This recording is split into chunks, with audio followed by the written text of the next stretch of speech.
তৃণমূলের এই গুন্ডামি আজ দেখছেন তেমনটা নয়, লাগাতার চলছে, জেলায় জেলায় চলছে। সোমবার লালবাগে তৃণমূলের গুন্ডামির একটা ভয়ঙ্কর চেহারা দেখা যায়, যার প্রতিবাদে আজ বুধবার পথে নেমেছিল পদ্ম শিবির। পথে নেমেছিলেন বিজেপি মহিলা মোর্চার সদস্যরা। তাদের সাফ কথা, ভোটাধিকার কাটতে দেব না, কোনো গুন্ডামি সহ্য করব না। দেখুন আজকের ছবি।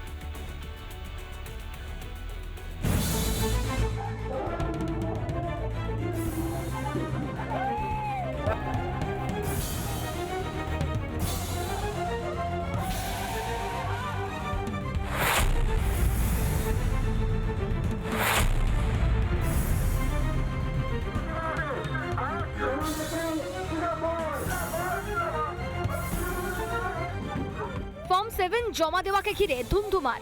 সোমবার লন্ডভন্ড হয়ে যায় লালবাগ এসডিও অফিস। এসডিও অফিসের বাইরে চলে অসভ্যতা, পুলিশের সামনেই চলে ভাঙচুর।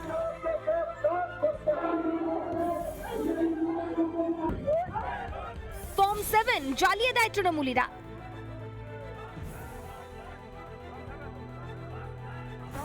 সেই ঘটনার প্রতিবাদে এদিন বিজেপির মহিলা মোর্চার উদ্যোগে হলো বিশাল মিছিল।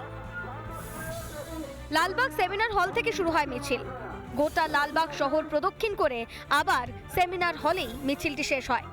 এই বিক্ষোভ মিছিলে নেতৃত্ব দেন মহিলা মোর্চার রাজ্য সম্পাদিকা ফাল্গুনী পাত্র। হাজির ছিলেন স্থানীয় বিজেপি বিধায়কও। যদি সত্যিকারের কারচুপি হয়ে থাকে তাহলে নাম্বার যাবে, যদি সত্যিকারের কারচুপি না হয় তাহলে তার কোনো ভয় পাওয়ার কারণ নেই। কেন তৃণমূল ফর্ম কেড়ে পোড়ালো?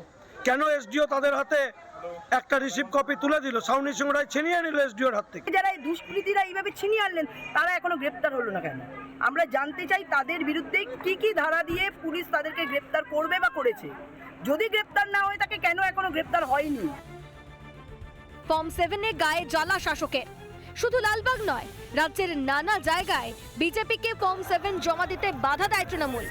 এতেই স্পষ্ট ভোটার তালিকায় ভূত রাখতে মরিয়া মমতার দল। রিপাবলিক বাংলা। নানা ধরনের কন্টেন্ট দেখার জন্য লাইক করুন, শেয়ার করুন আমাদের ফেসবুক পেজ, সাবস্ক্রাইব করুন আমাদের ইউটিউব চ্যানেল। পাশাপাশি অন্যান্য ব্রেকিং নিউজের জন্য অবশ্যই চোখ রাখুন রিপাবলিক বাংলায়।